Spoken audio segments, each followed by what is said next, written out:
Ya, sebelumnya itu kita bahas kurang lebih ya mengenai pengenalan untuk risiko. Kemudian seingat saya mulai kita coba untuk mengidentifikasi dari risiko. Eh, di pertemuan kali ini lebih spesifik kita coba untuk eh, membuat pola identifikasi risiko itu ke dalam bentuk risk register begitu ya.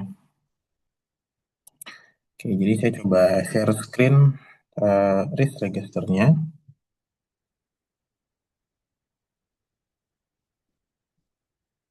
Sebentar.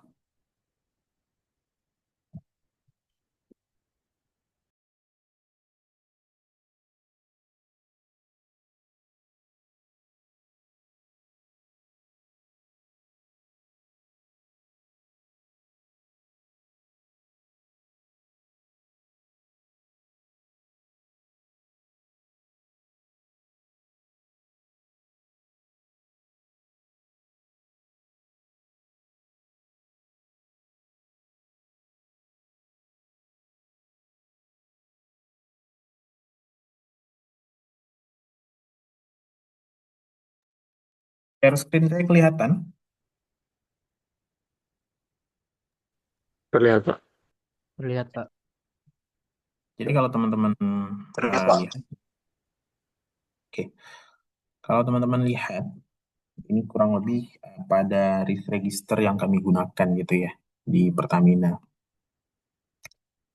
Eh, di dalam atau menggunakan form ini eh, di Pertamina itu risk owner atau risk judgment expert melakukan identifikasi, melakukan analisa dan penilaian.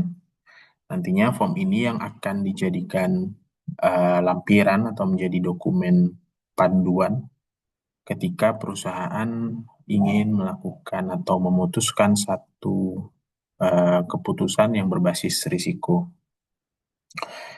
Jadi risk register ini diperuntukkan oleh masing-masing risk owner atau eh, kita menyebutnya fungsi ya. Di tempat lain disebut divisi atau departemen ya, macam-macam. Intinya lokasi atau eh, bagian fungsi di mana risiko itu ditanggung-jawabi. Dalam hal ini yang sedang saya sampaikan atau yang sedang saya tunjukkan adalah untuk fungsi Project Management Accelerations. Sebelum masuk lebih jauh, mungkin saya perlu cerita fungsi Project Management and Acceleration ini konteksnya apa ya. Jadi Project Management dan Acceleration ini bertanggung jawab menjalankan proyek. Jadi ketika proyek itu sampai pada fase konstruksi hingga proyek itu selesai dibangun, itu menjadi tanggung jawabnya fungsi Project Management dan Acceleration.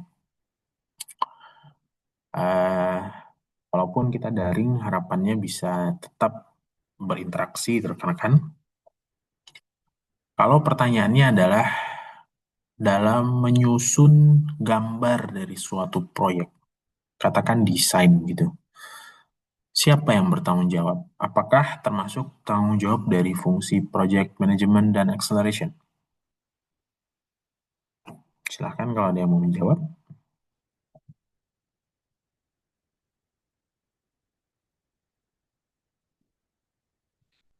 Gimana? Hmm,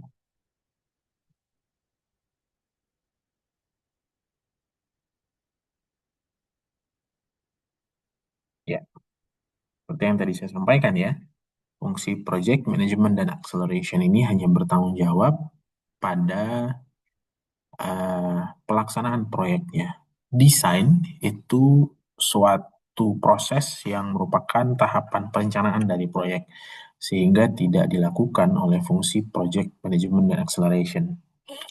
Ini penting karena nanti di akhir kita akan melihat apakah suatu risiko itu pantas dinilai oleh fungsi project management dan acceleration. Ya, jadi kalau rekan-rekan lihat dia di bagian atas ini, Ini title gitu ya, title dari tabel, suatu tabel. Di kolom B sampai dengan D, itu bercerita tentang bisnis risk context. Maksudnya adalah eh, pada proses bisnis apa suatu risiko itu terpapar ya. Kemarin kita sempat sempat ini ya, sempat diskusi mengenai objektif atau KPI. Objektif atau KPI itu di-assess untuk menentukan, ada yang bisa menjawab?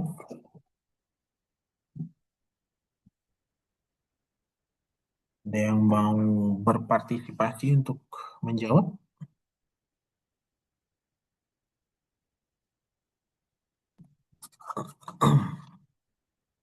Langsung jump in aja kalau ada yang mau jawab.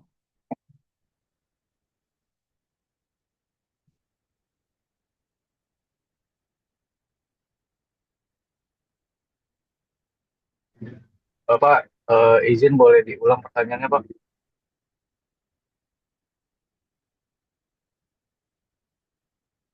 Gazi, you in the middle of the road, Gazi. Yes, sir. I'm on my way to the clinic. I have an appointment. So I'm very sorry if I attend the Zoom while driving. Just met your eye to the road and not doing anything else, or you'll be so regret at the later minute.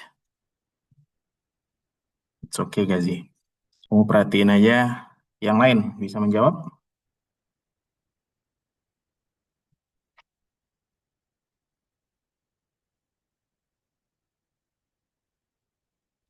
Jadi, eh, ya mumpung karena saya praktisi ya, jadi kita sambil sharing gitu. Kalau di tempat saya, Enggak, Pak. oh iya iya iya, monggo monggo Rehan. Jawab untuk KPI itu alat alat tolak ukur perusahaan untuk menilai tercapainya sebuah rencana perusahaan, Pak. Itu kayak isi itu kayak ada nilai-nilai kinerja karyawan, terus potensi potensi Hmm. perusahaan saat itu dapat apa yang udah dia lakukan dan kerjakan. Nice point Rehan, tolak ukur, nice point. Thank you Rehan. Eh, Baik. saya sedikit sambung yang tadi ya. Thank you Rehan, benar itu. Soal KPI ya, salah satu apa ya namanya? eh, Benang merahnya tolak ukur boleh dikatakan demikian. Tapi sedikit intermezzo, mumpung karena saya praktisi. Jadi kalau di eh, tempat saya, karena perusahaan kami itu berbasis pada operasional perusahaan, mungkin saya sempat cerita kalau fatality itu hal yang paling alergi di tempat kita. Eh, Gazi, kamu percaya atau tidak? Kalau dalam suatu meeting kemudian saya ketahuan meeting sambil nyetir, saya disuruh keluar dari room meeting, Gazi. Iya. Enggak. Saya bukan marahin kamu atau saya bukan tegur kamu karena saat ini kamu sambil nyetir. Enggak. Itu silahkan kalian. Cuma seperti itu di tempat kami, budaya keselamatan, budaya safety itu sangat dijunjung tinggi. Nanti kalau teman-teman sudah tamat terus bekerja di tempat-tempat atau di perusahaan yang punya basis operasional besar, ya katakan mungkin Pertamina atau Antam, Selam Bersih gitu ya, Petrosi, Migas, itu juga sama lah kurang lebih. Jadi makanya tadi saya tidak mungkin sedikit menunjukkan budaya kami ya, hati-hati di jalan, kalau bisa ketika berkendara itu benar-benar fokus pada hmm, ekosistem atau environmental di jalan. Tapi benar, Rehan, objektif itu tolak ukur. Artinya, eh, fungsi yang sebagai risk owner ya, sebagai pemilik risiko, punya tolak ukur suatu fungsi itu sukses atau dianggap menjalankan tujuannya. Atau kita sebutlah KPI itu goals, KPI itu target.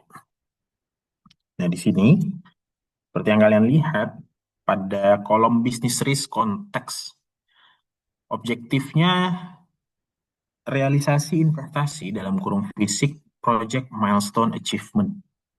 Ini nggak banyak nih. KPI mereka itu nggak banyak. Ya. Cuman terkait dengan realisasi fisik atau project milestone achievement, HSSE, dan implementasi SMAP. Ada yang bisa menjawab? Yang bisa menjawab nih saya catat nih. Mudah-mudahan kita bisa kasih apresiasi nanti di pertemuan berikutnya jika dilakukan shadowing. Ada yang bisa jawab nggak? Kenapa kok hanya tiga ya? Apakah tujuannya cuma tiga? Silakan kalau yang mau berpartisipasi untuk menjawab.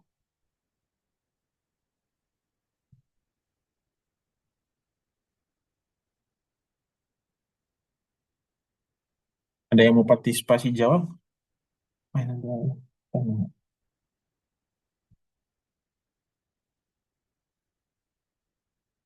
Kenapa hanya tiga? Pertanyaan saya, oke, benar salah dulu deh. Benar atau salah? Tujuan dari atau goals dari project management dan acceleration itu hanya tiga. Hanya realisasi investasi fisik, HSSE, dan implementasi SMAP. Benar atau salah? Come on.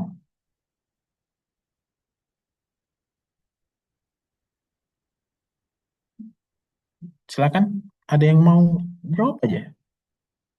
Rehan, benar atau salah nggak? Kira-kira Rehan. Maaf Pak, saya kurang tahu kalau misalkan Kamu tebak aja, kalau soal benar itu. atau salah. Eh,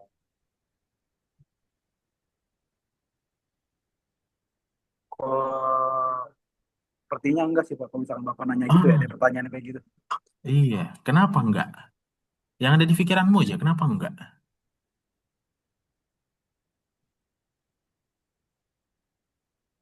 Apa ya? Ya tentu, suatu fungsi ada kaitannya sama personil misalnya. Kenapa kok nggak ada risiko masalah personil, Pak, di sini? Suatu fungsi itu ada kaitannya dengan eh, biaya misalnya ya. Kenapa kok nggak ada kaitannya sama biaya, Pak, di sini? Misalnya biaya proyek kurang gitu. Kenapa nggak ada kaitannya di sini gitu? Nah, jawabnya adalah, saya coba share screen ya, materinya.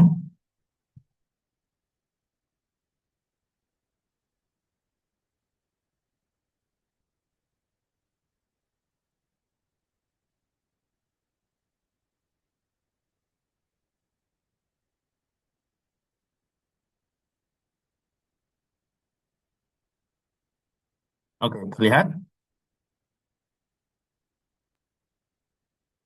Terlihat nggak ini share screen yang berbeda? Terlihat, Pak. Oke. Jawabannya karena menentukan objektif mana yang harus kita treat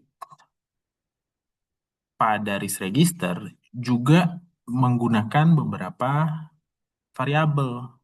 Variabel-variabel tersebut biasanya dihitung atau ditentukan pakai performance scoring atau SWOT. Saya yakin SWOT rekan-rekan sudah familiar. Kemudian performance scoring. Maksud dari performance scoring ini, dari keseluruhan target suatu fungsi atau departemen atau divisi, mana yang bobotnya paling besar? Nah, pada yang bobotnya besar saja yang kemudian di treatment dalam risk register. Oke, sekali lagi ya. Objektif ternyata tidak seluruh goals. tapi hanya goals yang memiliki signifikan dampak terhadap fungsi tersebut. Pertanyaannya kenapa? Kenapa, Pak? Kok cuma beberapa? Kenapa nggak sekalian semua aja? Coba Habibi, kenapa ya?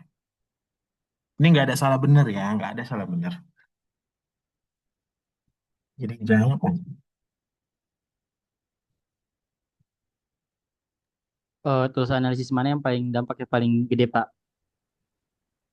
Yes, tapi persoalannya kenapa nggak semuanya? Kecil pun nggak Karena apa, gitu. Kenapa? ya sesuai kebutuhan dari perusahaannya sih, Pak. Nggak mungkin kalau dipakai semuanya. Kenapa nggak mungkin? Apa yang Ya terjadi sesuai semuanya? ya jadi sesuai kebutuhan sih, Pak. Habibi, Resiko ini masuk ke ya nice. Saya tahu jalan pikiran kamu. Sekarang kamu bayangin. Malam nanti, kamu tuh pengen makan pizza, tuna, salmon, spaghetti, sama puding. Kamu makan semuanya nggak? enggak, Pak, karena kekenyangan pastinya. Yang mana yang kamu makan? Di antara yang tadi. Pilih nih. Puding, Pak, Why? karena saya suka yang manis-manis. Nice. Penyebabnya karena kamu menduluankan yang kamu suka. Jadi kenyang kamu itu bermanfaat gitu kan. Udah kamu kenyang karena yang kamu suka. Begitu juga dengan logika kenapa kita hanya memilih beberapa objektif. Karena nggak mungkin semua ini akan kita treat risikonya. Mau berapa karyawan yang mesti kita gaji. Mau berapa rupiah yang mesti dikeluarkan. Yang gitu. Oleh karena itu, perusahaan melakukan pemilihan berdasarkan yang paling signifikan, sehingga logikanya dengan hanya mentreatment risiko-risiko yang signifikan ini sudah cukup untuk menjaga operasional perusahaan. Itu ceritanya soal eh, mengidentifikasi KPI-nya. Sebenarnya sih kayaknya minggu lalu itu kayaknya udah sempat kita singgung ya. Cuma harus masuk lagi ke situ karena supaya kita bisa berbicara lebih paripurna, lebih komprehensif gitu ya. Oke. Nah, ini kalau teman-teman ngeh nih, ada risiko HSE nih di bawah nih, ya kan? Di poin nomor, sebentar, sebentar, sebentar.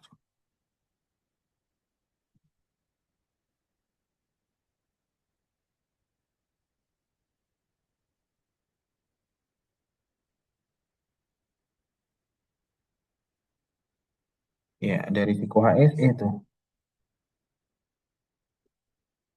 Kenapa ada risiko HSE? Tadi menunjukkan bahwa setiap HSE itu selalu dijadikan prioritas gitu ya. Keselamatan itu selalu dijadikan prioritas itu buat kita. Gitu.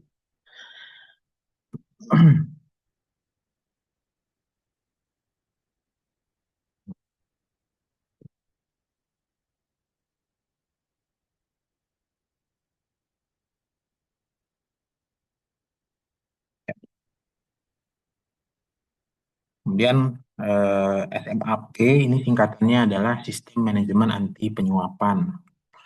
Nah, SMAP ini juga wajib menjadi risk yang harus dimitigasi oleh seluruh fungsi.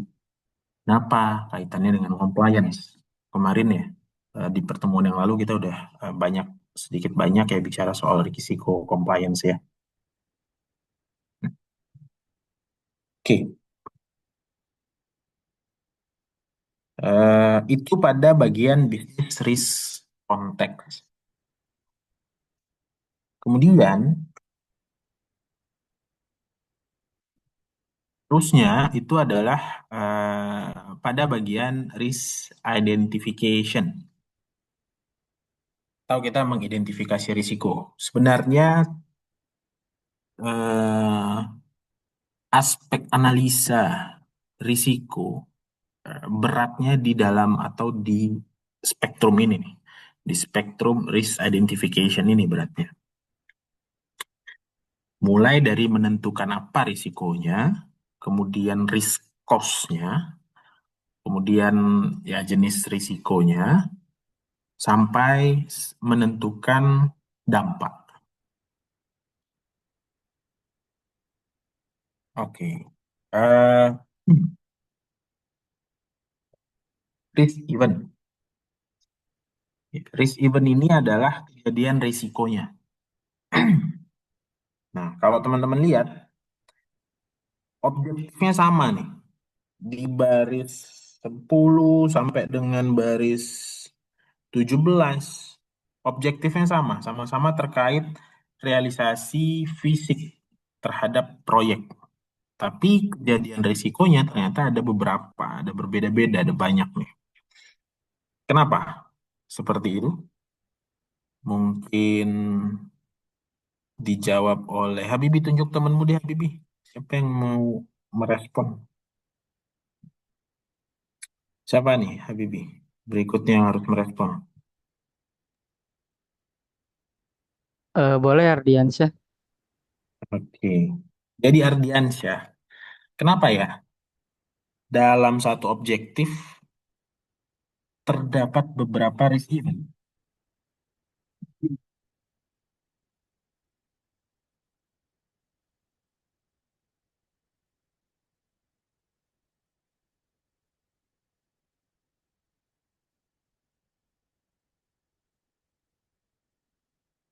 Ardiansyah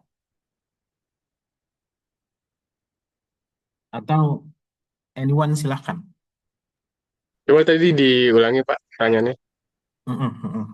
Ini kan kamu lihat ya di kolom objektif itu objektifnya itu sama gitu. Realisasi investasi fisik, project milestone achievement. Tapi ternyata risk eventnya banyak. Kenapa ya seperti itu ya?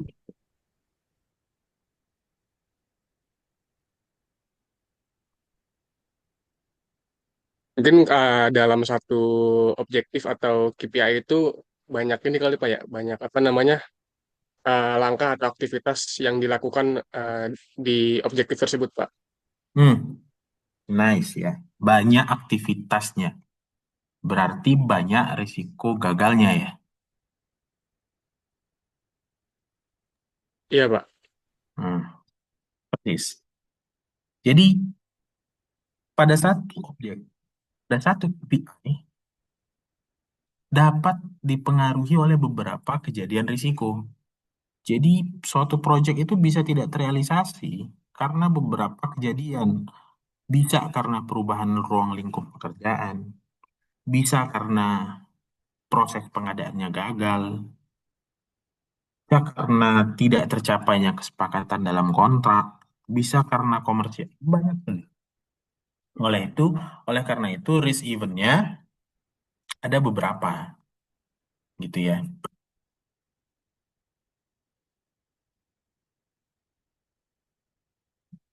Oke.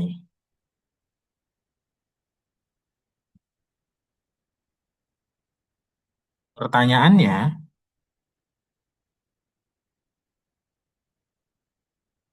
bentar saya share screen lagi.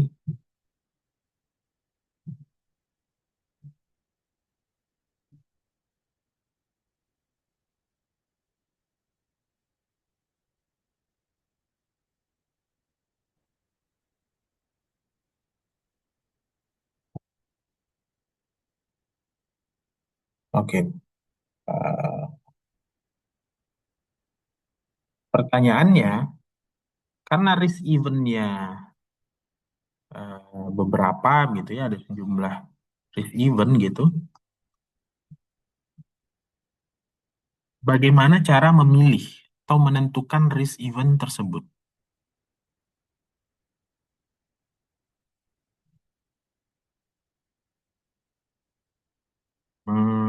Kalau saya ada mahasiswa yang namanya Ika. Ika hadir nggak ya?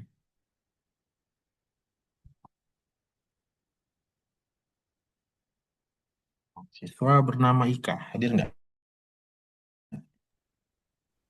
Ike ya Pak, saya Pak.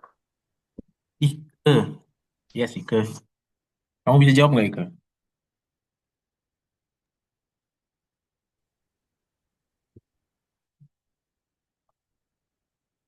Ike gini, dari rumah ke UNJ, ada banyak banget hal yang bisa menyebabkan kamu itu nggak sampai di UNJ tepat waktu gitu kan ya. Ada macam-macam.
Everyone cek ke drop lagi.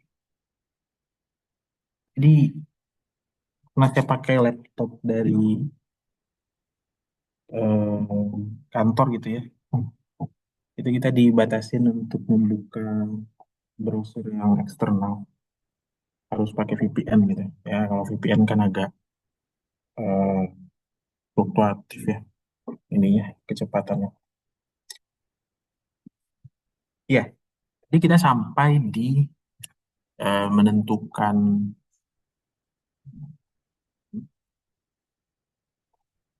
this event ya.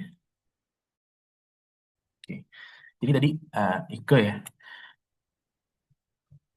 dalam proses kamu dari rumah ke UNJ itu ada banyak banget hal yang bisa menyebabkan kamu nggak sampai di UNJ tepat waktu. Mulai dari macet, mungkin banjir, mungkin anak sekolah pulang juga bisa jadi nih. Tapi yang harus kamu mitigasi itu yang mana aja, Mi? Ike? Yang menurut kamu tuh harus kamu antisipasi. Itu apa aja?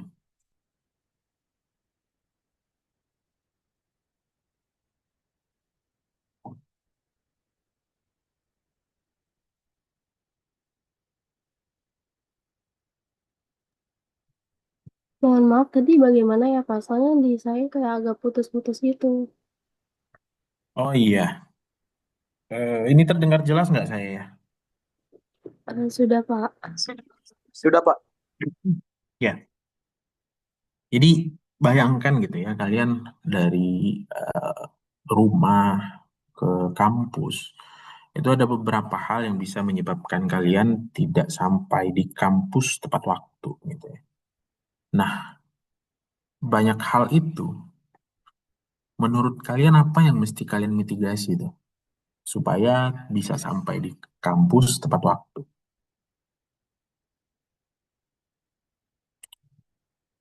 Macet, let's say macet, banjir, let's say banjir. Pejabat lewat perlu kalian mitigasi nggak? Ini bukan bukan sentimen, cuma pejabat lewat RI 1 lewat banyak kawalannya yang bikin macet.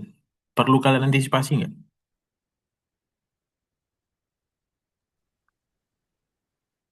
Kira-kira perlu nggak? Tid- Kenapa?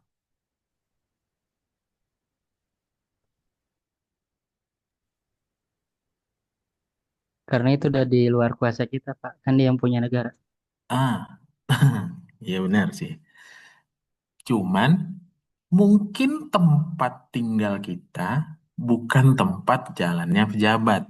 Jadi boleh dibilang jarang sekali pejabat itu lewat di situ.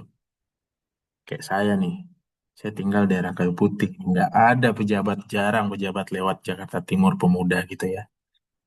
Bapak RI 1 tuh jarang lewat situ. Jadi kalau saya mau ke UNJ, saya nggak perlu memperhitungkan jalanan ini akan ramai, macet, dan lambat karena Bapak RI 1 lewat jalan ini. Nggak perlu. Artinya apa? Kita harus mengidentifikasi sebagian kecil dari faktor yang berpengaruh pada sebagian besar dari hasil. Bahasa kerennya Pareto. Ada yang pernah dengar? Oke. Jadi Pareto itu adalah suatu analisis ya, suatu tools analisis di mana ada formulasi 80-20. Sekali lagi, tools analisis ada formulasi 80-20. Maksudnya apa, Pak? 20% faktor berpengaruh terhadap 80% hasil. Ini tools analisis yang nggak hanya digunakan untuk risk management, tapi juga di banyak hal, termasuk menentukan goals juga sih sebenarnya. Ya, artinya yang perlu dikonsiderasi adalah 20% faktor yang berpengaruh terhadap 80% hasil.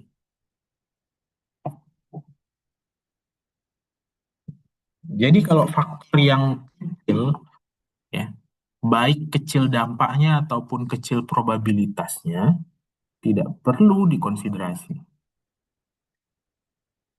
Gitu. Nah, jadi di sini eh, penjelasannya dalam menentukan risk event, tidak semua eh, kejadian risiko itu kita masukkan dalam risk register. Ya. Hanya kejadian-kejadian risiko yang punya kontribusi sampai dengan 80% terhadap apa? Oke, saya ulang pelan-pelan. Kita hanya mengkonsiderasi kejadian risiko yang punya kontribusi setidaknya 80% terhadap apa? Kalau yang bisa jawab di pertemuan berikutnya ada apresiasi buat ini. Terhadap apa?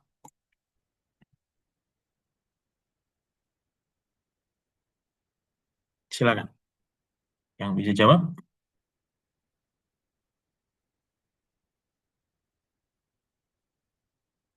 Ayo.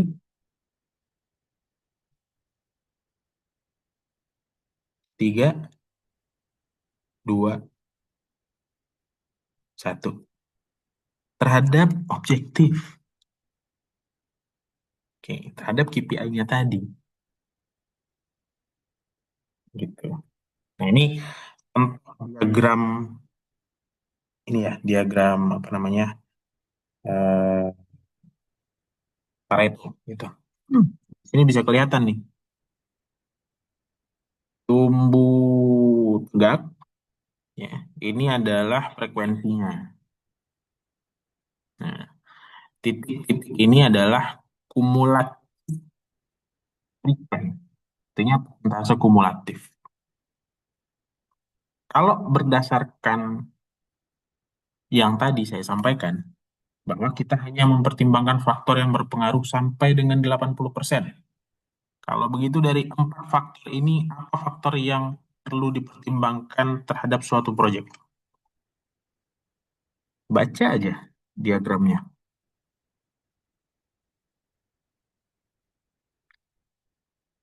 Ada yang bisa jawab?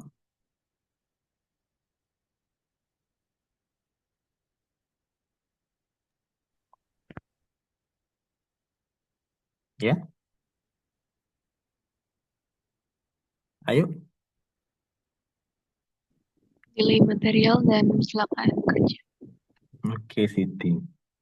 Nice, Siti. Karena cuaca buruk itu, ini nggak ada pointer sih. Ada.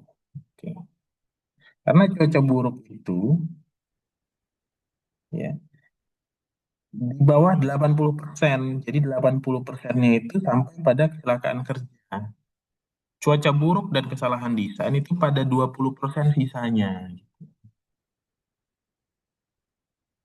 Jadi kalau next kalian eh, ditanya gitu ya, ya bisa bisa aplikasinya bisa apapun sih ini. Eh, Pareto ini ya. Apa eh, apa yang mesti kamu lakukan kalau kamu menentukan suatu tujuan? Oh ya, saya akan mencari variabel atau 20% variabel yang berpengaruh terhadap 80% hasil. Wah, itu keren tuh jawabannya. Kayak gitu. Selanjutnya, kita balik lagi ke lagi.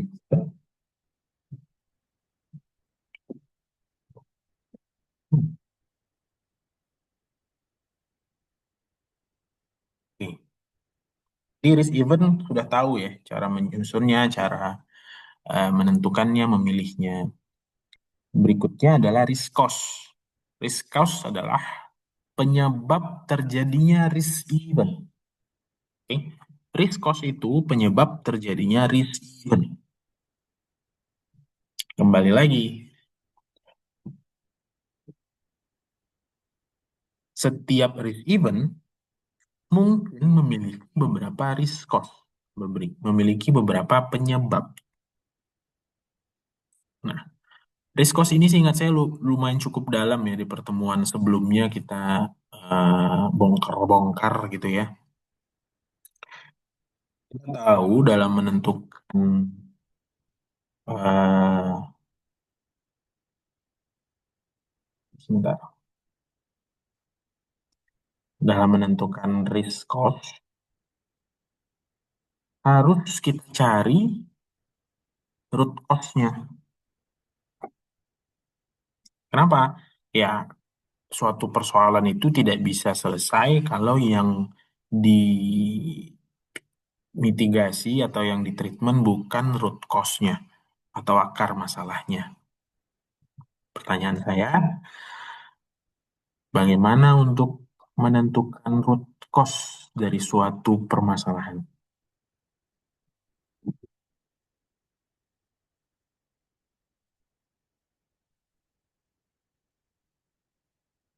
Hmm? Ada yang bisa merespon? Sebenarnya ini materi kita minggu lalu ya, atau bukan minggu lalu sih, pertemuan yang lalu ya. Gimana ya caranya kita untuk menentukan root cause gitu? Bisa pakai apa gitu? Hmm? Kalau nggak salah kemarin tuh pakai 5Y. Ya, betul. Siapa tadi? Maula. Ya, bisa pakai 5Y, bisa pakai fishbone. Ya, karakteristik dari 5Y dan fishbone berbeda ketika kita melihat sejauh mana harus mendalami suatu risiko. Kalau kamu seorang spesialis, ya, kayak engineer, kayak misalnya accountant, nah itu lebih baik menggunakan five whys ya. Kenapa? Karena kamu lebih dalam bisa melihat proses bisnis atau aktivitasnya.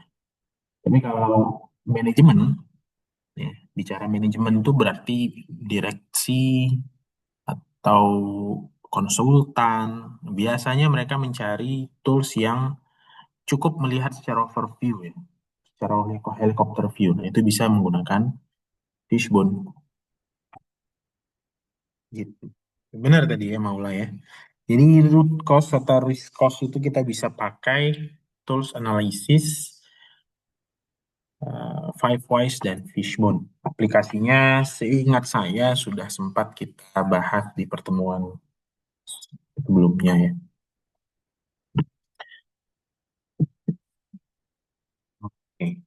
Kita kembali lagi ke list registernya.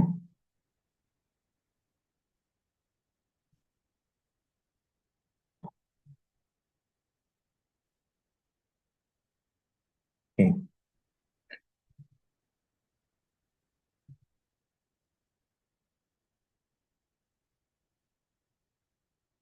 Kalau teman-teman lihat, kolom berikutnya itu adalah jenis risiko.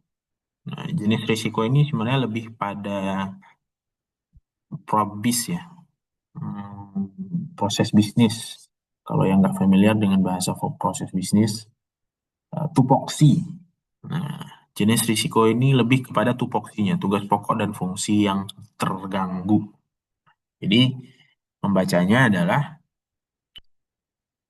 KPI ini, ya, KPI realisasi investasi ini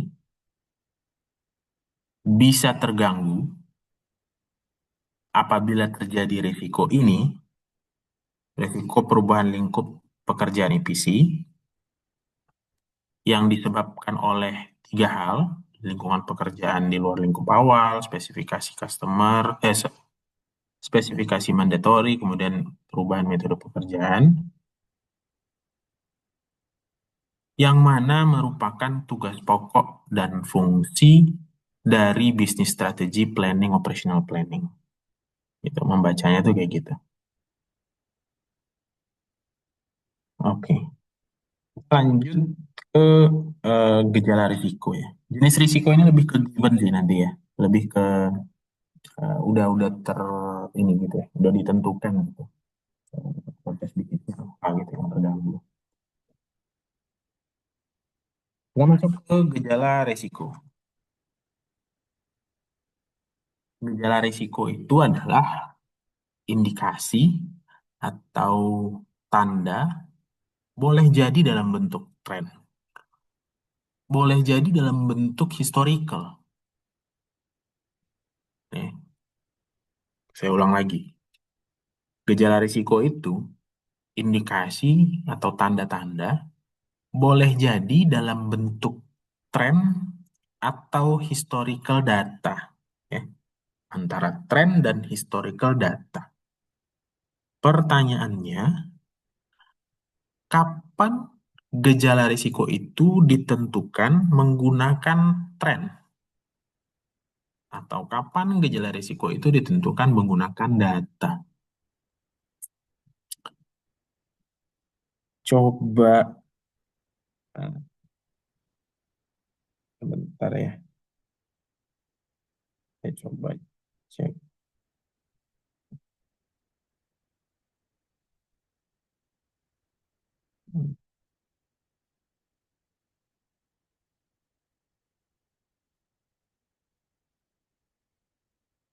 Habibie sudah.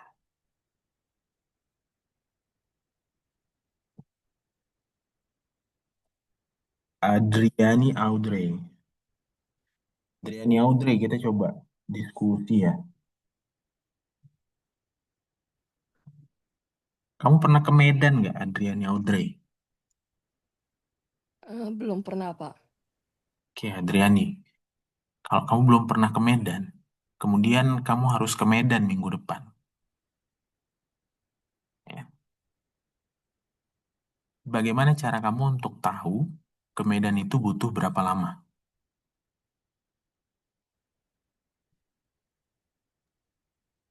Googling, Pak. Apa yang kamu googling? Berapa lama waktu tempuh untuk ke Medan? Iya, biasanya yang kamu googling tuh dari Medan berapa jam gitu kan? Data-data dari Medan berapa jam itu biasanya keluar dari orang-orang yang udah sempat ke Medan toh. Itu Iya, yang Pak. kita sebut tren. Jadi, kita menentukan gejala risiko menggunakan tren jika sebelumnya risiko ini belum pernah terjadi.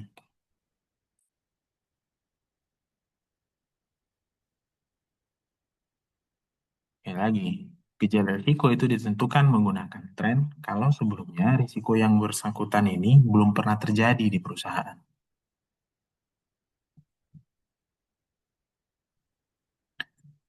Tapi kalau risiko itu udah pernah terjadi, Audrey kamu pernah ke Jogja nggak? Sorry, ya Adriani, kamu pernah ke Jogja nggak? Pernah, Pak. Berapa berapa waktu yang kamu butuhkan ke Jogja? Berapa lama? Waktu itu naik kereta kurang lebih 8 jam, Pak. Persis, waktu itu kamu udah pernah ke Jogja. Kamu nggak perlu riset untuk tahu berapa lama ke Jogja sih. Artinya, gejala risiko untuk risiko yang udah pernah terjadi, gejala risiko ini ditentukan menggunakan data. Jadi kalau ternyata perusahaan yang sedang kita analisa ini udah pernah terjadi eh, risk event perubahan lingkup pekerjaan EVC gitu ya, yang paling atas tuh ya, perubahan lingkup pekerjaan EVC pada saat pengadaan. Udah pernah terjadi, maka dalam menentukan gejala dia harus melihat dokumen ketika itu terjadi. Oleh karena itu, dokumen, arsip, korespondensi perusahaan itu menjadi penting. Kenapa? Kok nggak semua aja Pak menggunakan tren? Toh kita bisa tahu informasi dari mana aja sekarang. Atau kok nggak semua aja menggunakan historical data? Jawabannya adalah untuk akurasi. Risk register ini pada aplikasinya digunakan oleh manajemen puncak dalam menentukan atau dalam membuat keputusan. Gitu. Oleh karena itu akurasinya harus tepat. Ya. Jadi kita ulang. Untuk gejala resiko menentukannya dengan dua cara. Bisa dengan tren atau dengan historical data. Tren digunakan apabila risiko itu belum pernah terjadi. Historical data sebaliknya. Kalau sudah pernah terjadi, maka harus dilihat ketika risiko itu terjadi apa tanda-tandanya. Kayak gitu ya. Saya tunjukkan materinya ya, share screen-nya ya.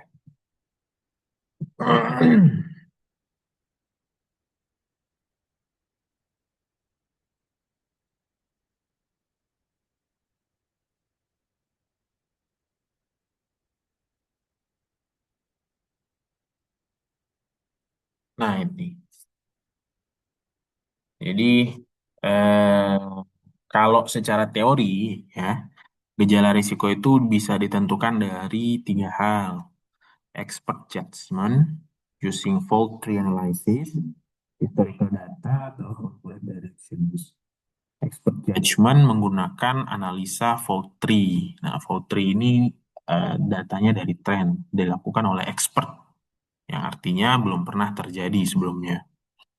Atau menggunakan historical data, atau yang ketiga menggunakan corporate direction. Corporate direction ini lebih ke arahan umum ya, arahan umum. Contoh misalnya kita ambil kalau di Pertamina risiko HSE itu gejalanya ditentukan pada 10 aspek. 10 aspek ini seperti penggunaan APD, bekerja di ketinggian, gitu-gitu. Nah, itu udah jadi patokan gitu ya untuk kita mengakses risiko HSE. Kayak gitu.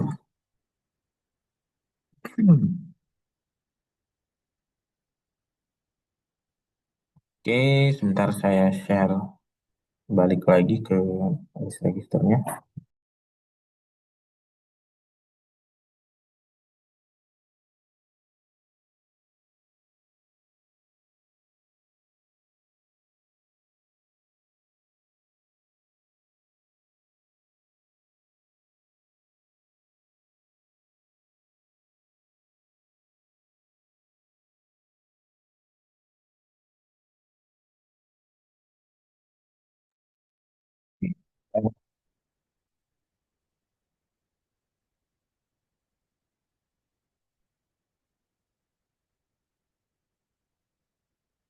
Kita masuk berikutnya ke ini ya. Hmm, faktor positif. Ya, jadi rekan-rekan, faktor positif itu eh, begini. Analoginya adalah sama ya seperti tadi. Bayangkan ketika kamu dari tempat tinggal, dari rumah, terus ke kampus. Ada resiko, hmm, jangan kecelakaan lah ya. Ada resiko kemacetan katanya. Sehingga kamu sampai kampus itu tidak tepat waktu. Ternyata si Rehan, karena dia akamsi, karena dia orang Jaktim, buat dia nggak ada masalah jam berapapun, kapanpun. Dia tetap bisa nyampe kampus tepat waktu. Karena dia akamsi. Dia tahu mana jalan kecil untuk tembus ke kampus. Pengetahuan Rehan soal jalan-jalan kecil tadi disebut faktor positif. Nah, jadi membahasakannya adalah apa itu faktor positif? Adalah kondisi existing perusahaan yang membantu, yang terhadap kondisi tersebut membantu mitigasi risiko. Saya coba jelaskan ya materinya ya.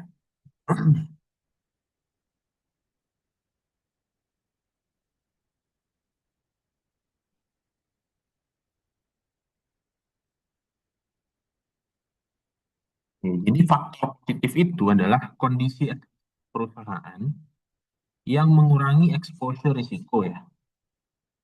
Nah itu eh, definisi yang lebih tepat tuh ya. Kondisi existing perusahaan yang mengurangi exposure risiko.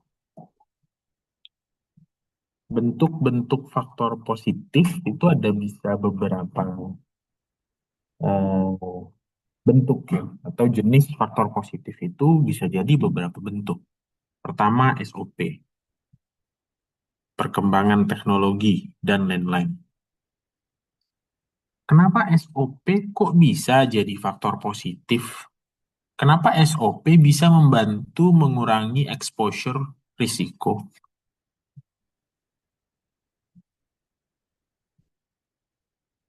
Ada yang bisa mengelaborasi? Ada yang bisa sambil memberikan insight atau pandangan? Kenapa ya?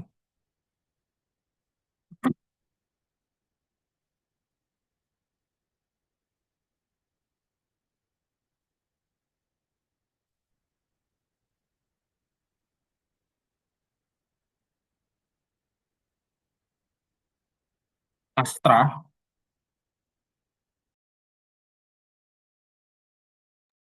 Sastra, menurut kamu Sastra, Sastra monitor, Iya, Pak.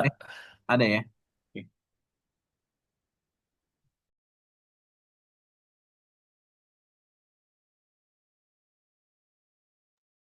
Kalau menurut kamu Sastra ya, eh kira-kira lebih banyak mana kebocoran keuangannya di toko kelontong atau di toko apa ya sebutinnya, di warung atau di Indomaret? Lebih banyak mana Sastra? Menurut saya di toko kelontong atau warung biasa. Soalnya kalau di Indomaret udah pendataannya udah terstruktur gitu, Pak. Kenapa kok bisa terstruktur? Ya karena eh, dari Indomaret sendiri kan punya apa Punya? prosedurnya SOP-nya Oke. gitu-gitu, Pak. Selain itu dia pakai apa untuk mencatat dan lain-lain, dia pakai apa? Pakai kertas kayak toko kelontong? udah pakai sistem gitu, Pak. Betul. Nice. Teknologi. Pakai sistem. Jadi, boleh dikatakan teknologi yang digunakan Indomaret itu adalah faktor positif terhadap risiko kebocoran uang di Indomaret. Sebaliknya, faktor positif itu tidak didapat atau tidak terjadi pada toko kelontong atau Indomaret. Itulah kurang lebih logikanya untuk yang prosedur dan SOP. Ya, katakan resiko mengenai tadi ya, kalau di risk register kita tadi mengenai milestone, mengenai eh, realisasi terlaksananya suatu project.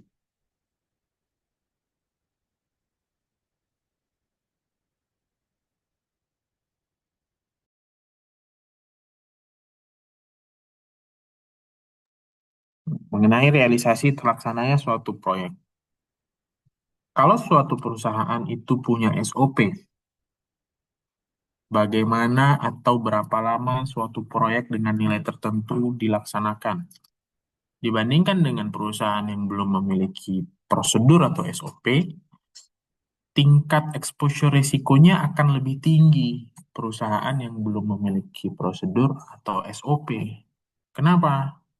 Tentu pekerjanya, personil-personilnya belum punya panduan bagaimana melaksanakan suatu proyek ini. Sementara prosedurnya belum ada. Gitu. Makanya bentuk-bentuk exposure risiko itu bisa dalam bentuk prosedur, dalam bentuk perkembangan teknologi ya. Perkembangan teknologi itu maksudnya tadi tuh menggunakan teknologi atau ada inovasi baru di teknologi yang bisa digunakan.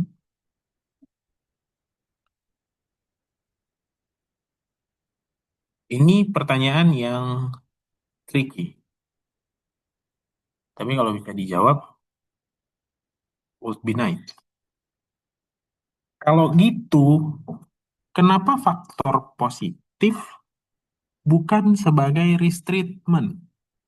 Artinya gini, kenapa kita nggak membuat faktor positif itu aja, Pak, untuk memitigasi risiko? Ya, dengan kata lain, oh udah ada nih faktor positifnya. Ya udahlah, kalau gitu kan risiko ini udah termitigasi nih oleh faktor positif. Kenapa harus kita treatment lagi? Ada jawabannya?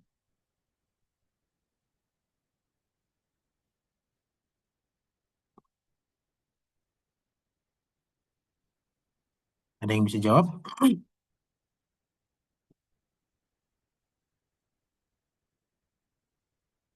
Silakan kalau ada yang bisa jawab.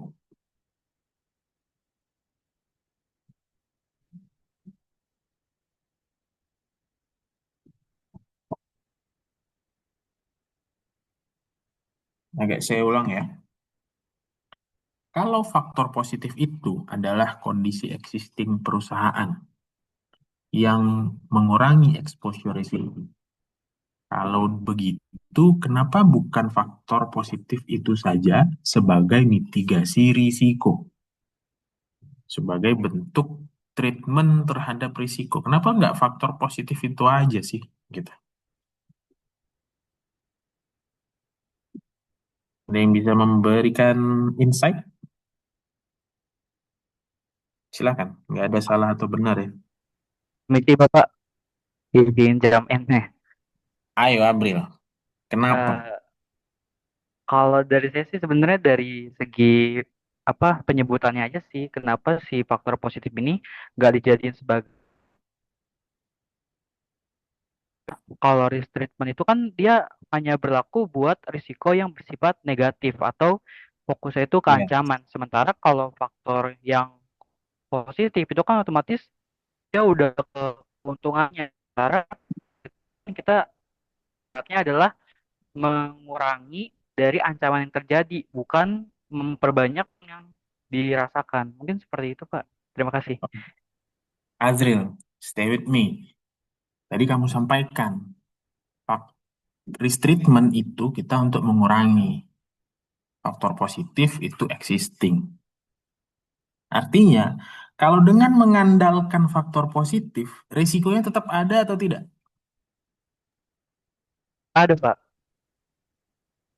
Dengan mengandalkan faktor positif, exposure risikonya berkurang atau tidak? Akan tetap sama. Nice, Abre, betul. Jadi nanti setelah ini, ya, di setelah tabel faktor positif ini, kita akan melakukan suatu penilaian risiko. Perlu diingat, penilaian risiko itu dilakukan dengan mempertimbangkan faktor positif. Jadi, kalau dengan analogi tadi nih, ya, Rehan ya tadi ya, Rehan itu akamsi, dia tahu semua jalan di Jaktim, jadi dia tahu bagaimana untuk sampai di UNJ dengan tepat waktu. Bahkan dengan itu pun dia masih telat sampai kampus. Bayangkan. Jadi pengetahuan Rehan akan jalan-jalan kecil di Jaktim nggak terlalu bermanfaat terhadap tepat waktunya Rehan sampai di UNJ. Oleh karena itu dia perlu lakukan mitigasi terhadap hal lain yang menyebabkan dia telat sampai UNJ. Gitu. Jadi kenapa kok saya tekankan begitu? Kita jangan mix up. Kita jangan sampai tercampur faktor positif kita buat di risk treatment. Keliru. Faktor positif itu sudah terjadi, gitu ya. Risk treatment itu seperti yang tadi disampaikan siapa tadi? April ya. Yang tadi disampaikan April itu tindakan baru yang mau kita lakukan. Gitu.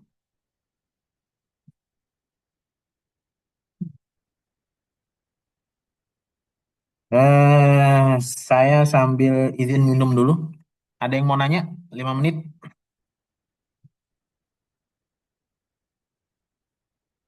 Silakan. Kalau ada yang mau nanya.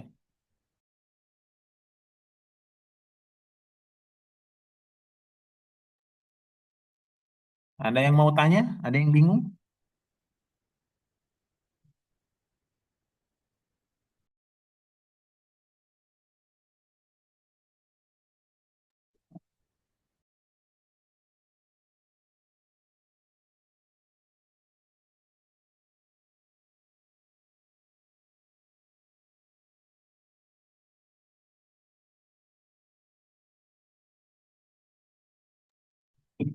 Eh, saya kecepatan atau cukup? Cukup, Pak. Nggak terlalu cepat lah ya.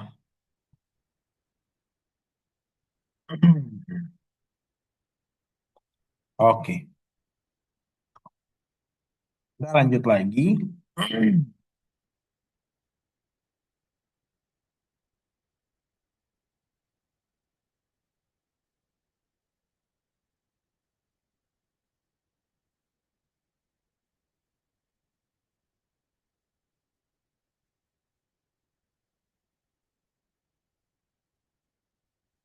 Ini sebenarnya saya siapin banyak ini ya. Siapin banyak, siapin beberapa materi nih. Cuman jadi nggak terbahas ya.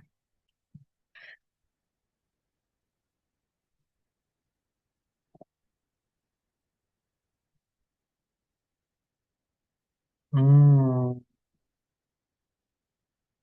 Oke, faktor positif udah ya tadi ya. Bentar, stop share dulu.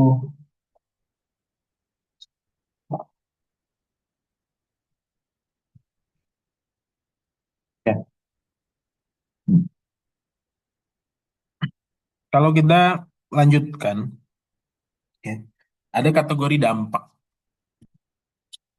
Ada dampak eh, kualitatif, ada dampak kuantitatif. Ya. Jadi kalau di kami itu penyusunan jenis risiko itu bisa kualitatif, bisa kuantitatif. Ada yang bisa kasih pandangan yang maksudnya kualitatif itu apa? Atau yang maksudnya kuantitatif itu apa? Silakan.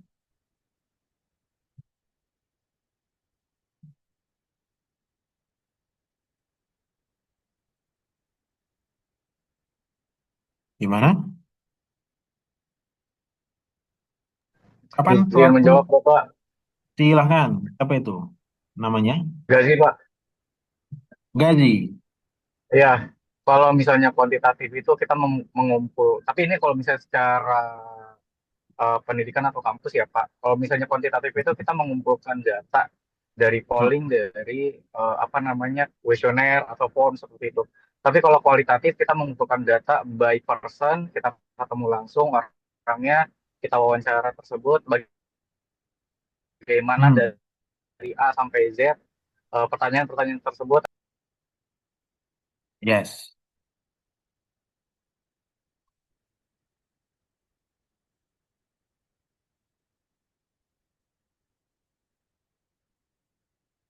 Oke.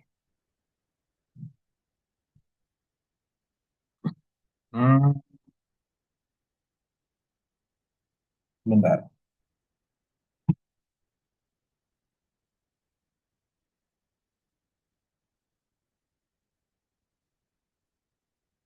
Betul, Gazi. Jadi,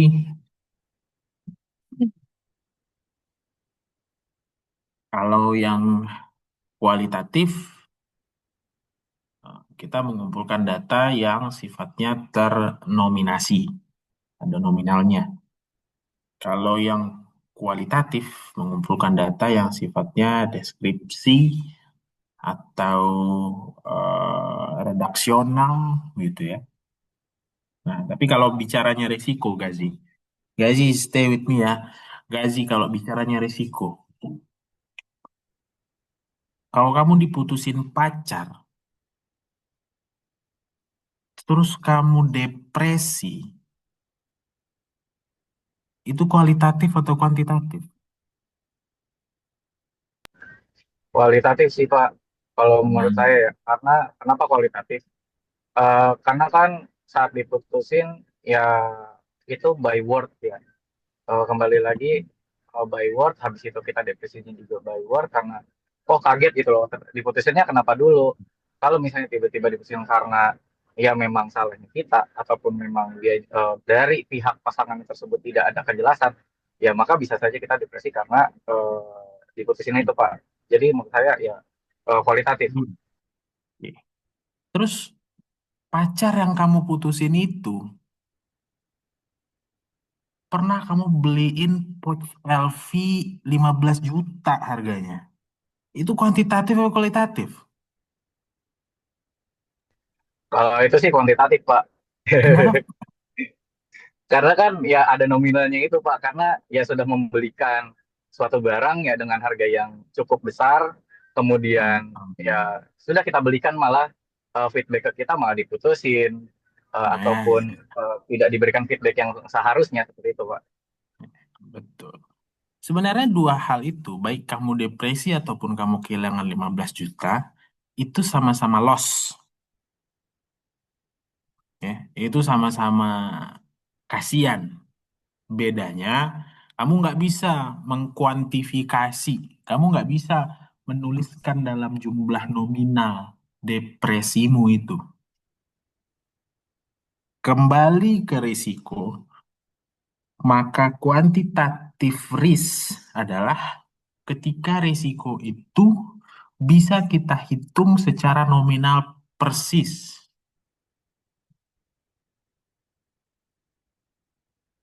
Kalau suatu risiko itu bisa langsung dikuantifisir, maka dia masuk ke dalam kuantitatif. Terus yang kualitatif jika apa, Pak? Ya jika nggak bisa, ya. Kayaknya lebih simpel mikirnya kayak gitu. Kalau suatu risiko itu ya, kelihatan nih langsung angkanya rugi berapa, itu kuantitatif. Sisanya kualitatif. Artinya yang tidak bisa dikuantifisir kualitatif. Thank you, Kezi.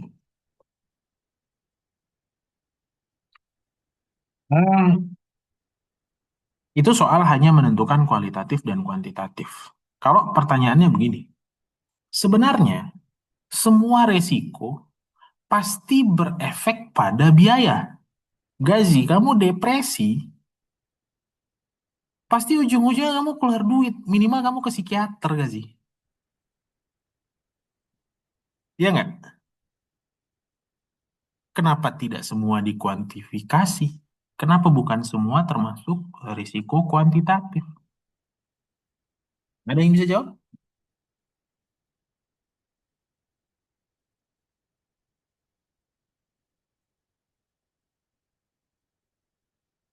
Ayo, yang lain.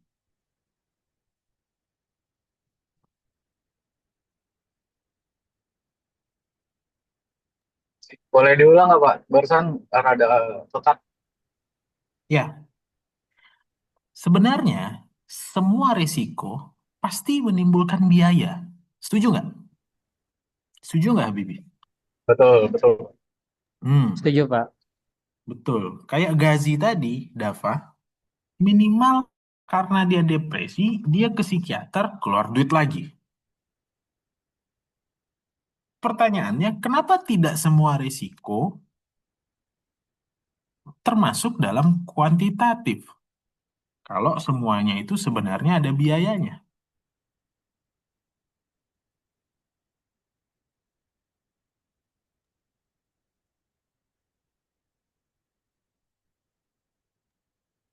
Mungkin saya izin jawab, Pak. Silakan, siapa itu? Ardi Bardiansyah. Ardiansyah. Oke, gimana Ardiansyah? Iya benar tadi kata Pak Albar kan kalau misalnya memang risiko itu at the end ujung-ujungnya apa namanya berefek ke apa biaya kan. Tapi Betul.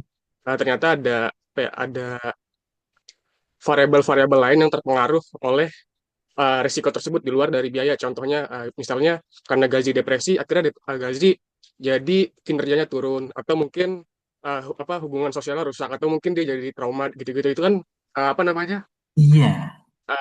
nggak bisa diukur secara kuantitas kan sih Pak. Hmm. Ardi, kalau tadi siapapun yang diputusin itu ya kasihan kali dari tadi Gazi aja diputusin. Kalau siapapun yang diputusin, kemudian dia depresi, lalu ke psikiater, ya, yang rugi dia atau orang tuanya? Iya Pak. Ya, yang keluar biaya dia atau orang tuanya? Kalau Gazi udah kerja mungkin Gazinya Pak. Oh, iya, katakan belum gitu ya. Artinya yang saya pengen tunjukkan adalah betul memang ya risiko kualitatif itu pada akhirnya menimbulkan biaya, tapi bukan biaya langsung oleh departemen terkait. Poinnya di situ. Kayak Gazi tadi, dia bakal ke psikiater dan keluar duit buat bayar psikolog, tapi yang bayar ibunya. Jadi ini risiko karena mungkin eh, risiko orang tuanya Gazi. Karena Gazi nggak baik milih perempuan gitu ya, milih pacar. Sama nih, seperti ini. Kenapa kok dinilai sebagai risiko kualitatif suatu proyek yang tidak mencapai milestone? Kan gitu ya.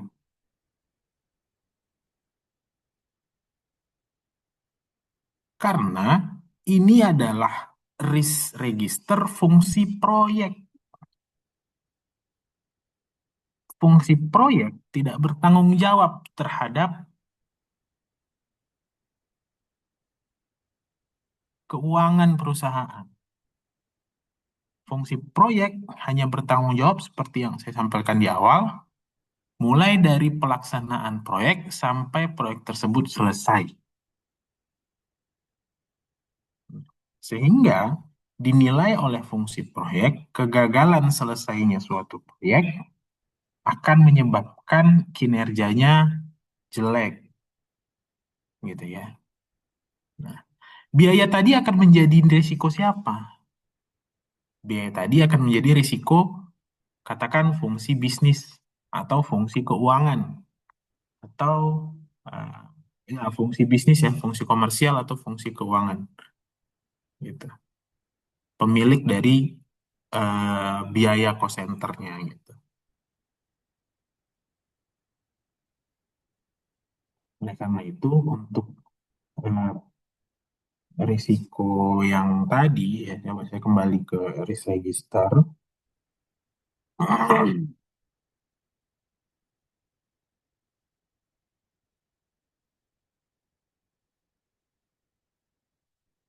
Jadi untuk risiko perubahan lingkup eh, untuk risiko perubahan lingkup pekerjaan ya, yang menyebabkan perubahan metode kerja ya, yang bisa berdampak pada tidak realisasinya investasi oleh fungsi PMA, Project Management dan Acceleration, dinilai sebagai risiko yang kualitatif. Kenapa? Karena fungsi PMA sebenarnya tidak secara langsung menyebabkan perusahaan rugi. Dia hanya menyebabkan perusahaan tidak mampu melaksanakan proyek. Siapa yang bertanggung jawab atas perhitungan rugi atau tidaknya perusahaan karena suatu proyek itu tidak terlaksana? Bisa di fungsi finance, ya, bisa di fungsi keuangan, bisa di fungsi komersial atau fungsi bisnis. Kalau di tempat saya, proyek-proyek fisik itu tanggung jawab di fungsi komersial. Jadi kalau suatu proyek itu tidak terlaksana atau terlambat gitu. Ternyata di akhir tahun keterlambatan suatu proyek itu menyebabkan perusahaan rugi atau tidak tercapai target profitnya. Nah, yang bertanggung jawab itu fungsi komersil. Tanggung jawab langsungnya fungsi komersil atau itu KPI-nya fungsi komersil. Fungsi proyek KPI-nya hanya pada pelaksanaan pekerjaan konstruksi proyek tersebut. Gitu. Jadi kalau kembali ke materinya, yang dimaksud dengan kuantitatif risk, ya, suatu risk itu dinilai sebagai kuantitatif ketika itu merupakan direct loss atau direct cost dari ownernya. Otomatis yang kualitatif adalah yang non-direct loss atau non-direct cost.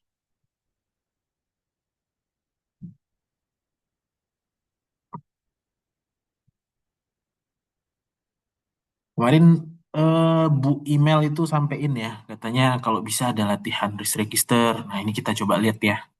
Apakah nanti di akhir pertemuan kita bisa coba latihan untuk isi risk register itu satu per satu gitu ya, one by one-nya.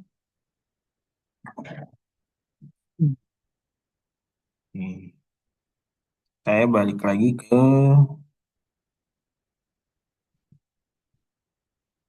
risk registernya. Kita udah sampai di kategori dampak. Berikutnya deskripsi dampak. Nah, ini deskripsi dampak ini sebenarnya retoris ya, penjelasan ya, atau narasi oleh risk owner. Jadi kalau kita baca ya, ketika suatu perusahaan itu, kalau kita baca risiko ini deh ya, Pertamina itu memiliki KPI realisasi investasi KPI atau tujuan itu bisa terganggu melalui risiko perubahan lingkup kerja pada EPC. Risiko perubahan lingkup kerja pada EPC itu bisa disebabkan 3 hal ini.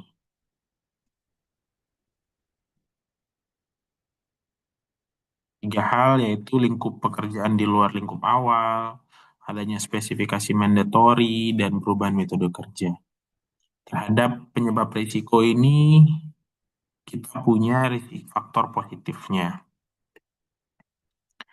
Dari risiko ini, dampaknya dinilai kualitatif. Nah, maka yang akan dideskripsikan ini adalah hal yang akan terjadi. Ya. Hal yang akan terjadi apabila terjadi risk event. Oke. Artinya yang akan dituliskan pada deskripsi dampak adalah kejadian yang akan terjadi kalau risk event-nya terjadi. Jangan mix up dengan risk cost-nya. Ya. Jadi deskripsi dampak adalah kejadian yang akan terjadi kalau risk cost-nya atau risk event-nya terjadi. Gitu.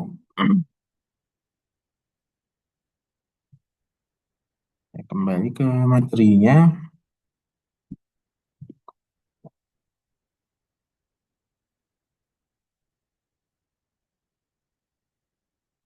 Oke. Nah, dalam penentuan dampak itu juga bisa dilakukan dengan 3 hal.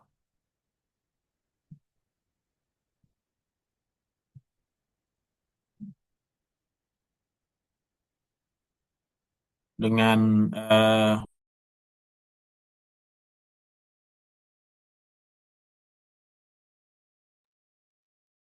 historical basis atau yang sudah terjadi. Iteration, ya, iteration ini kita sebut dengan diskusi atau dengan expert judgment. Nah, ini historical basis artinya risiko itu udah pernah terjadi. Jadi mari atau silahkan dibuka dokumentasi atau catatan ketika risiko itu terjadi, dampaknya apa ke risk owner-nya.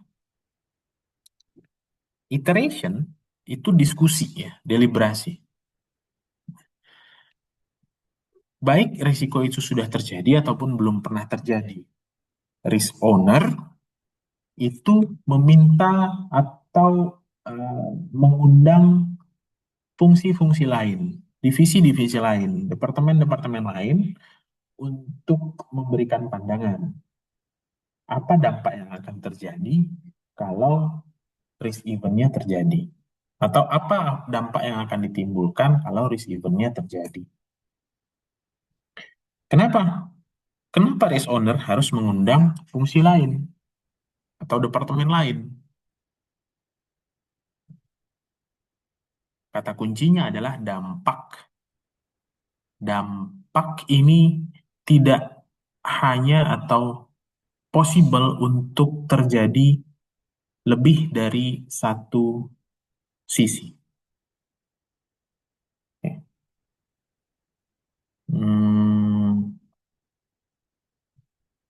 Kalau kamu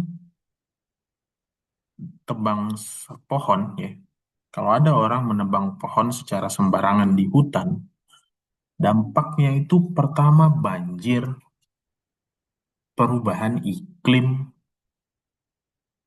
curah hujan meningkat, bencana alam, nah dampaknya itu banyak. Oleh karena itu dalam menentukan deskripsi dampak biasanya risk owner akan mengundang fungsi-fungsi terkait untuk menentukan dampak dari sebuah risiko. Itu kita sebut iteration. Lalu yang terakhir expert judgment. Ya, expert judgment. Kalau teman-teman lihat ya, di slide-slide sebelumnya, saya itu selalu atau beberapa kali membuat expert judgment ini sebagai satu parameter penentuan sebuah variabel, gitu ya. Karena kalau di tempat kami itu ada fungsi khusus risiko. Nah, fungsi khusus risiko ini biasanya sebagai expert ya, untuk menentukan dampak, menentukan level risiko, menentukan risk assessment terhadap suatu risiko. Gitu. Tapi biasanya yang paling sering adalah melalui historical basis ya, dan melalui iteration. Seperti itu. Nah, saya sambung ya. Ini kayaknya yang terakhir deh. Oh, masih ada nih. Oke, tadi kita udah sampai di dampak. Berikutnya kita akan menganalisa mengenai RPN. RPN itu namanya Risk Priority Number. Risk Priority Number. Ya. Ada pointernya kan ini ya. Oke. RPN itu Risk Priority Number. RPN ini akan menunjukkan angka yang mengkategorikan suatu risiko itu sedang, tinggi, rendah, biasanya ditandai dengan warna. Kalau teman-teman lihat di sini, itu dibedakan 3 warna nih. Ya kan? Ada yang 20, ada yang 12, ada yang 9. Semakin rendah dia warnanya semakin cerah atau semakin muda. Semakin besar dia warnanya semakin gelap. Gitu. Menunjukkan bahwa kalau nilai RPN itu semakin tinggi, atau nilai risk priority number itu semakin tinggi, maka risiko tersebut semakin berbahaya. Atau dengan kata lain, ketika RPN menunjukkan angka yang semakin tinggi, maka risk tersebut harus masuk dalam kategori risk yang segera di treatment. Atau termasuk dalam kategori risiko yang harus dimitigasi atau ditindaklanjuti. Pertanyaannya, dari mana RPN ini? Dari mana kita bisa mendapatkan RPN? Dari tabel sebelahnya, betul. Dari I dan P. Pertanyaannya, apa itu I? Apa itu P? Dava, kamu kayaknya tahu Vice Dava. Maaf Pak, boleh diulang Pak, tadi putus-putus. Iya, RPN itu kan risk priority number. Iya Risk Kak. priority number ini kita dapat dari I dan P, pengalian antara I dan P. Apa I, apa P?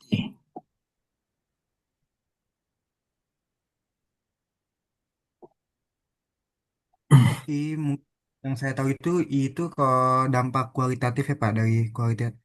Mm-mm. Kalau dampak kualitatifnya. P-nya apa? P-nya itu kayak mungkin skala probabilitasnya Pak. Wih, betul. Betul, betul. Tapi ini saya kebalik nih, bikin materinya. Bentar ya. Saya share dulu nih. Saya kebalik ini.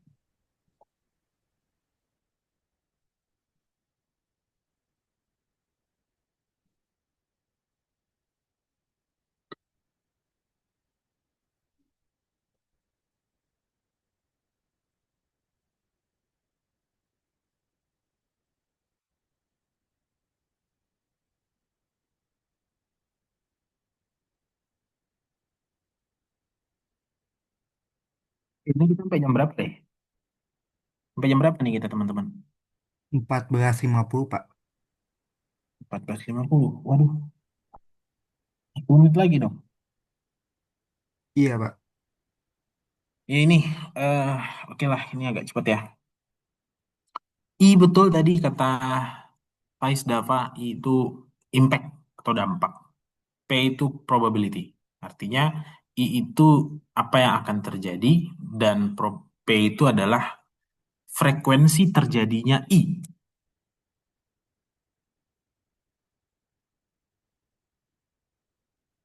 Oke. Di kami, pengukuran I dan P itu ada dua atau ada beberapa kriteria. Setahu saya ada di tempat-tempat lain yang membuat skala perhitungannya itu berbeda ya. Cuma sepertinya secara umum tuh seperti ini. Nah, kalau I itu diukur dengan tingkat keparahannya.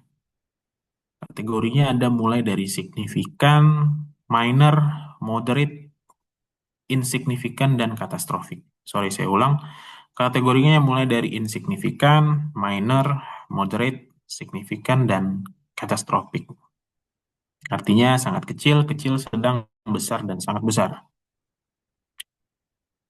Tentu menentukan apa itu signifikan, apa itu minor, apa itu moderate, tergantung dari risk owner-nya.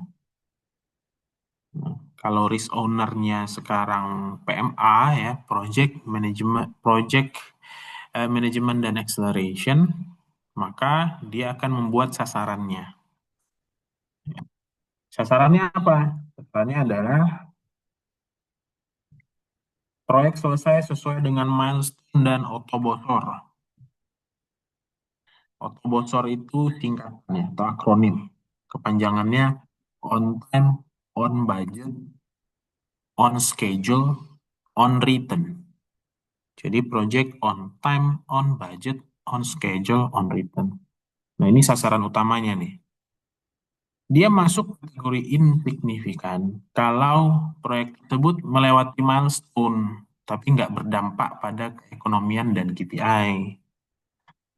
Nah, sementara golong minor nih resikonya kalau proyek selesai, tapi terjadi cost overrun. Maksudnya cost overrun itu kelebihan biaya pelaksanaan proyek. Jadi kalau yang awalnya dianggarkan 5 miliar atau 5 juta dolar, ternyata dalam proses pelaksanaan udah keluar 6 juta dolar, tapi baru 90%. Itu kan berarti cost overrun. Moderate itu kalau proyek tidak sesuai dengan milestone. Milestone ini schedule ya. Milestone ini timeline, ya, jangka waktu. Termasuk dia kategori signifikan kalau proyek tidak selesai sesuai milestone dan terjadi cost overrun. Udahlah lewat, lebih pula biayanya gitu kan. Nah, ini masuk dalam kategori signifikan. Kemudian katastrofik yang paling tinggi. Ini kayaknya proyeknya nggak jadi, biayanya nambah, nggak pula tercapai KPI perusahaan. Nah, itu katastrofik. Dengan kata lain, ya, penentuan impact ini ya, harus terlebih dahulu didefinisikan oleh risk owner. Teman-teman bisa bayangkan kalau risk owner-nya adalah fungsi SDM, maka ukuran dampaknya tidak seperti ini. Ukuran dampaknya akan khas terhadap fungsi SDM. Kemudian P itu probability. Nah, ini gampang aja nih. P ini dihitung berdasarkan tingkat frekuensi terjadinya suatu resiko. Tingkat atau frekuensi terjadinya risk cost. Itu bisa diukur dengan persentase lebih mudahnya. Ya, probabilitasnya sangat besar, besar, sedang, kecil, dan sangat kecil. Kriterianya kalau sangat kecil dia hampir tidak mungkin terjadi. Kalau kecil dia kemungkinan kecil terjadi. Sampai sangat besar berarti hampir pasti terjadi. Ya, atau persentase kejadiannya di atas 80%. Oke.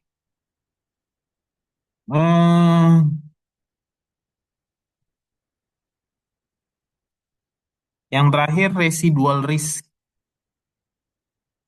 Nah, ini saya jelaskan agak cepat terpaksa ya karena kita udah mau habis.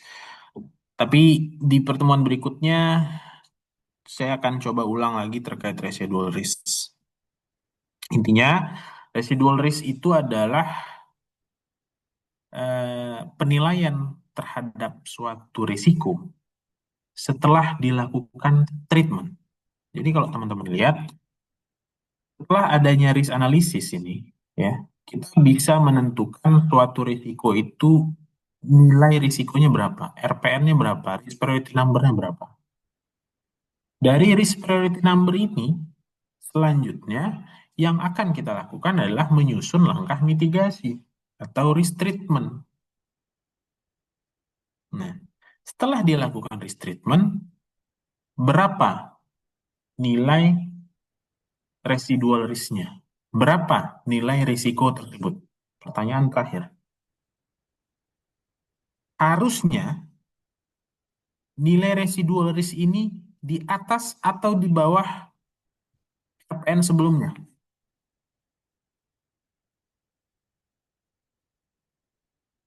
Oke, jadi ini yang bagian warna ungu inherent.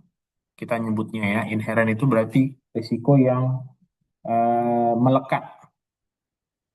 Yang warna apa nih? Oranye ini residual. Artinya risiko atau nilai risiko setelah dilakukan mitigasi. Maka logikanya nilai residual risk di bawah atau di atas inherent risk. Ada yang bisa jawab?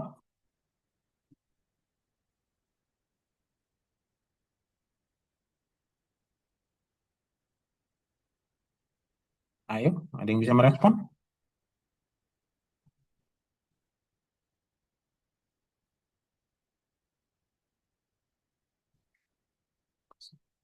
Logikanya di bawah nilai inherent risk. Kenapa? Karena sudah dilakukan treatment, sudah dilakukan mitigasi. Gitu. Ya, target saya memang hari ini sampai menjelaskan residual risk. Jadi di minggu depan kita akan latihan untuk membuat risk treatment atau risk mitigasi. Minggu depannya lagi secara komprehensif kita akan langsung masuk ke praktik penyusunan risk register. Ya, nanti kita akan buat skenario lah ya. Masing-masing akan saya bagi nanti. Gitu, teman-teman.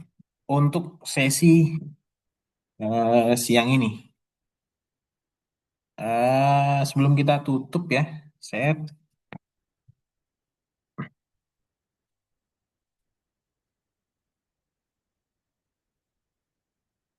sebelum kita tutup saya makasih dulu untuk eh, kesediaannya ya, rekan-rekan sekalian.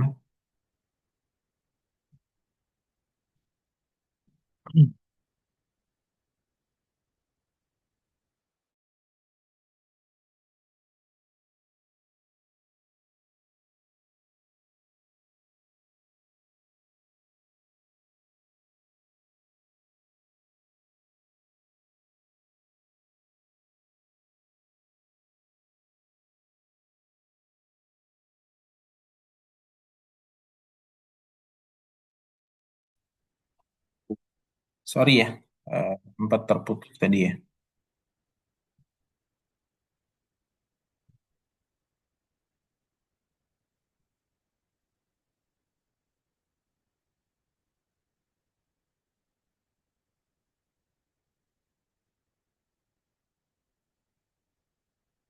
Oke teman-teman, Eh, di pertemuan berikutnya kita akan coba ini ya, coba bahas terkait risk mitigasi atau risk treatment.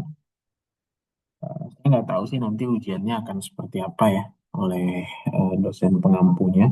Cuman hmm, ya pengennya saya sih rekan-rekan itu setidaknya sudah paham gitu ya menyusun risk register atau paling minimal minimal sekali tahu pentingnya manajemen risiko di suatu perusahaan gitu. Oke, untuk kelanjutan atau kelangsungan sesi kita nih di sesi ke depan akan kita lakukan di hari apa?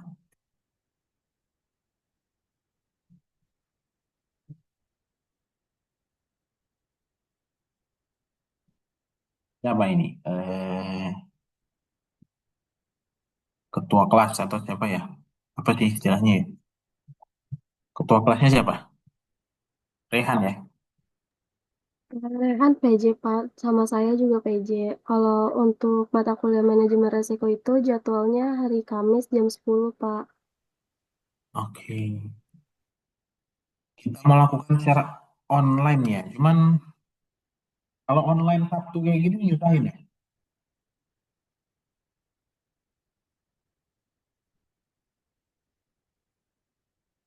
Gimana tuh? Gimana Pak? Kalau online hari Sabtu kayak gini nyusahin ya?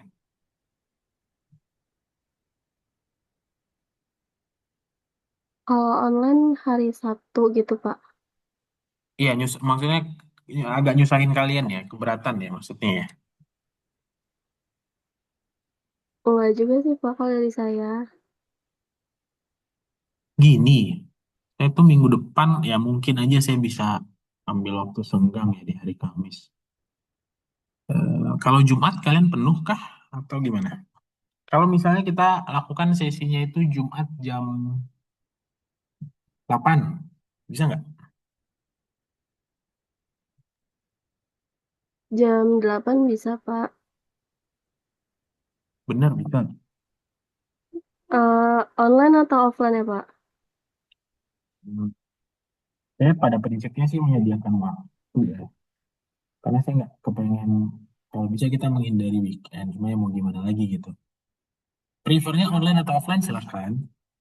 Yang jelas, kalau memang kita bisa sepakati, Jumat jam 8 saya saya siapin waktu Jumat jam 8 sekitar 2 jam gitu ya, sampai jam 10.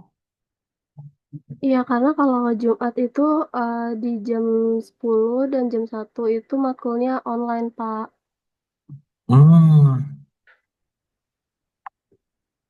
Berarti kalian pada prinsipnya Jumat itu nggak ke kampus gitu ya? Iya, enggak, Pak. Ya udah nggak apa-apa. Nanti disepakatin aja mau online atau mau offline. Tapi yang jelas kita berarti eh, berikutnya minggu depan jam 8 ya. Hari Jumat jam 8 ya. Aman ya? Oke, Pak. Yang lain aman ya? Nggak ada bentrok-bentrok ya kuliahnya ya? Nggak ada tabrakan gitu dengan jadwal lain? Nggak ada ya?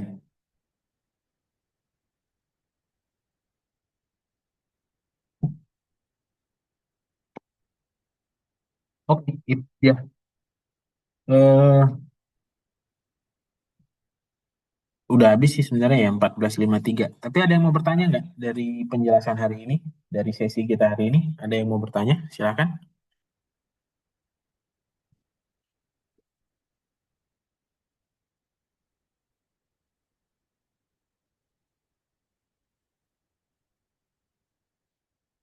Gimana?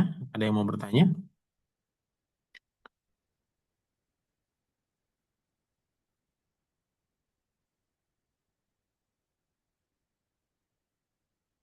Oke. Oke, kalau nggak ada, hmm, terima kasih rekan-rekan, teman-teman semua udah eh, berkenan ya untuk mengikuti sesi di weekend. Mudah-mudahan bermanfaat. Saya tutup aja kalau gitu. Selamat sore. Assalamualaikum. Waalaikumsalam Waalaikumsalam. warahmatullahi wabarakatuh. Terima Terima kasih kasih banyak, banyak, Bapak. Pak. Terima kasih banyak. Bantu. Terima kasih banyak, Pak.